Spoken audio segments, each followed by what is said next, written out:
دوستو یاد رکھنا، تگڑا اور مضبوط جوان پتہ کون ہوتا ہے؟ جس کی نظریں پوری طرح اس کے کنٹرول میں ہوں۔ یہ علامت جوانی ہے۔ جس آدمی کا پوری طرح، دو لوگ دنیا میں کبھی کوئی کارنامہ سر انجام نہیں دے سکتے، ایک جو حرام کھاتا ہو، ایک جس کی نظر ناپاک ہو۔ محمد بن قاسم جب یہاں آئے تھے نا، تو ایک دن بڑے پریشان تھے، تو ایک بزرگ کہنے لگے آپ کیوں پریشان ہیں؟ کہنے لگے راجہ دہر سے مقابلہ ہے اور ہماری فوج تو سندھ کے رستے بھی نہیں جانتی، زبان بھی نہیں جانتی، لڑیں گے کیسے؟ 2-4 دن کے بعد ان بزرگوں کی دوبارہ محمد بن قاسم سے ملاقات ہوئی تو بڑے خوش تھے۔ کہا اب آپ کیوں خوش ہیں؟ کہنے لگے وہ میرا مقابلہ نہیں کر سکتا، میں نے تحقیق کر لی ہے۔ کہا کیوں؟ کہنے لگے نظر کا گندہ ہے، اور جو نظر کے گندے ہوتے ہیں وہ میدانوں میں ٹھہرا نہیں کرتے۔ میدان کے لیے نکلنے کے لیے پاک جوانی کی ضرورت ہوتی، تطہیر مزاج ہونا ضروری ہوتا ہے، پاکیزہ افکار اور سچی اور سچی ستھری سوچوں کا ہونا ضروری ہوتا ہے۔ اس لیے فرمایا کہ میرا مقابلہ نہیں کر سکتا۔ حضرت عبداللہ ابن حذافہ کمرے میں تھے، تو وزیر کی بیٹی اندر سجی سنوری پہنچ گئی۔ جیسے ہی آپ نے اس کفر کی چال کو دیکھا تو تیمم کر کے نفل شروع کیے۔ وہ ساری رات بیٹھی رہی، رب کا بندہ ساری رات عبادت کرتا رہا۔ عبادت بڑا سہارا ہے، مصلی بڑا سہارا ہے اللہ کے بندوں۔ صبح دروازہ کھولا، وزیر نے اپنی بچی سے پوچھنا چاہتا تھا رزلٹ کیا نکلا، تو وہ کہنے لگی پیچھے ہٹ جا، اب تیرا میرا تعلق کوئی نہیں، میں نے نبی پاک کا کلمہ پڑھ لیا۔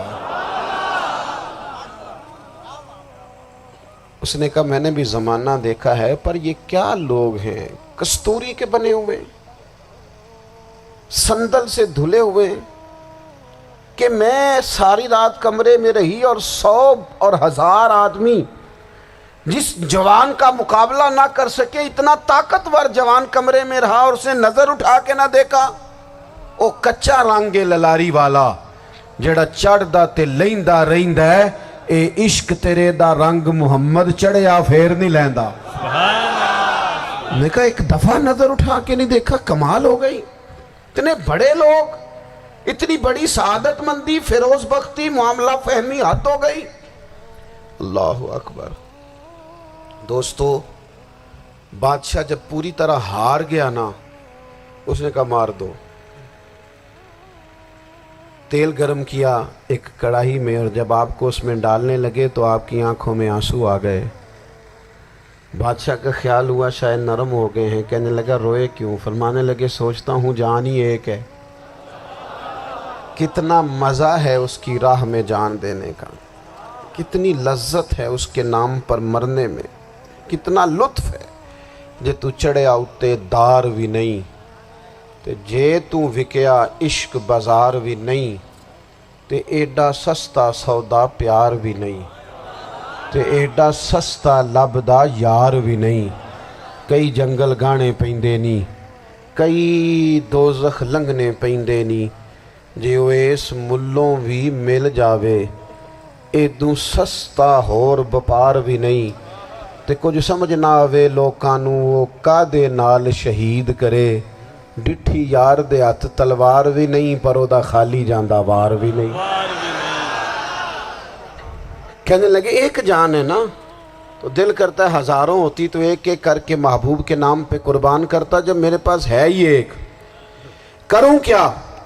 حضرت عبداللہ ابن حذافہ رضی اللہ تعالیٰ عنہ جب روئے اور بادشاہ نے یہ بات سنی، تو بادشاہ اٹھ کے کھڑا ہو گیا، سارے وزیروں مشیروں کو کہنے لگا تم نے کہا تھا نا بندہ ضائع کرنے والا نہیں، یہ بھی ضائع کرنے والا نہیں۔ کہنے لگا میرا ماتھا چومو، تم جیسے لوگوں کو قتل نہیں کرنا چاہیے، آزاد کرنا چاہیے۔ عزیز اپنی زندگی سے نا یہ بہت زیادہ ہرس، ہوس، طمع، اور یہ کسی بات کی بھی ہو، ہرس صرف پیسوں کی نہیں ہوتی ہے، شہرت کی بھی ہوتی ہے، یہ بیماری انسان کو اقتدار کی بھی ہوتی ہے، تعریف کی بھی بیماری ہوتی ہے، یہ سارے نقص ہوتے ہیں لوگوں کو، اور معاذ اللہ بعض جبوں کبوں کے اندر بھی ہوتے ہیں، وہاں بھی پنپتے ہیں۔ اپنی زندگی جب تک اس سادگی میں نہیں لاؤ گے جو رسول پاک نے عطا فرمائی ہے، جب لوگ آسانیوں میں پوری طرح الجھ گئے تو پھر وہ دور ہوئے اور کفر چڑھ گیا۔ دوسری بات، اللہ کے محبوب صلی اللہ تعالی علیہ وسلم کی محبت ہم سے تقاضا کرتی ہے کہ ہم اس مشن کے لیے کام کریں جس مشن کے لیے رسول پاک نے کام فرمایا ہے۔ ہم سارے کام بڑے مضبوطی سے، سوچ سمجھ کے، تدبر سے، حکمت سے، تقاضوں کو مد نظر رکھتے ہوئے کرتے ہیں سارے کام۔ دین کے کام میں ہمارا مزاج نہیں ہوتا، او ہو جائے گا جی، آپ بسم اللہ پڑھیں جی، شروع کریں جی۔ آپ تقاضوں کو سمجھیں، چیزوں کو دبائیں نہیں، چیزوں پر غور کریں۔ کسی کے ذہن کی سطح پر سوال ابھرتا ہے، اس کا تسلی بخش جواب دیں۔ اپنی زندگی میں دین کے کام کے لیے اپنے آپ کو وقف کریں، اور دین کے کام کے بہت سارے پہلو ہیں۔ ہزاروں لوگوں کو قرآن پاک ٹھیک پڑھنا نہیں آتا، ہزارہا لوگ ہیں جو قرآن مجید کے مطالب سے آگاہ نہیں ہیں، دین کی بنیادی ضروریات سے لوگ نابلد ہیں۔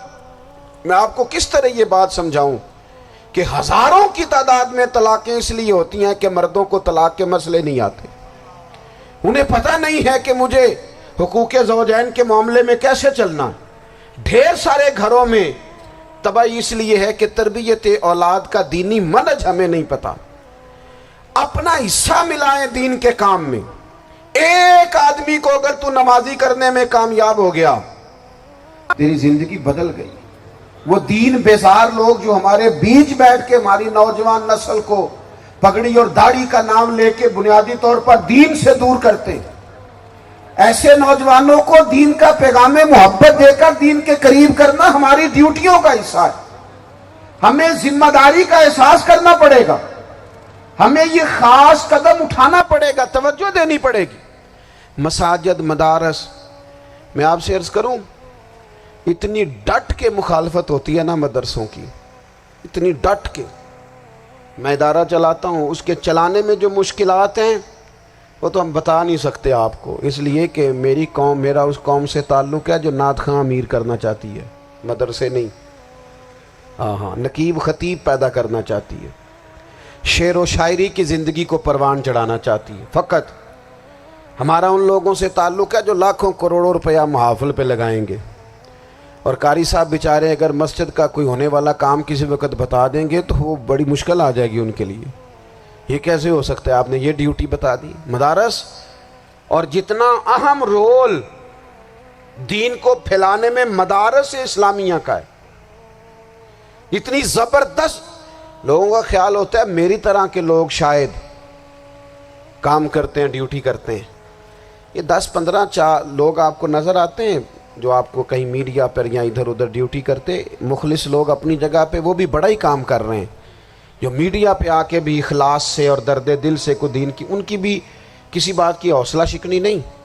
لیکن ہزارہا اساتذہ جو مدارس میں بیٹھ کے پڑھاتے ہیں، جنہوں نے وہ سارے لوگ تیار، آپ سمجھ نہیں سکتے کتنا بڑا کام۔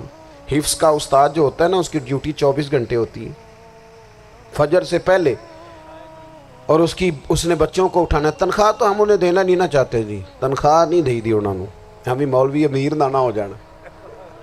مولوی نو تے سوٹ بھی 27ویں والی رات دے ہے تاکہ کدھر سوان کے عید والے دن پا نہ لوے، چونکہ 27ویں تو بات تے درزی پھڑتا ہی کوئی نہیں، کیوں حضرت؟ ایسے ہی ہے نا، اس وقت تو نہیں نہ لیتا۔ تو ہم چاہتے ہیں مولوی ہماری مرضی کے ہماری طرح کا سوٹ نہ پہن لے۔ مدارس کی مضبوطی، آپ یہ دیکھ لیں، یہ صلاح الدین ایوبی کا تعلق بھلا کس چیز سے تھا؟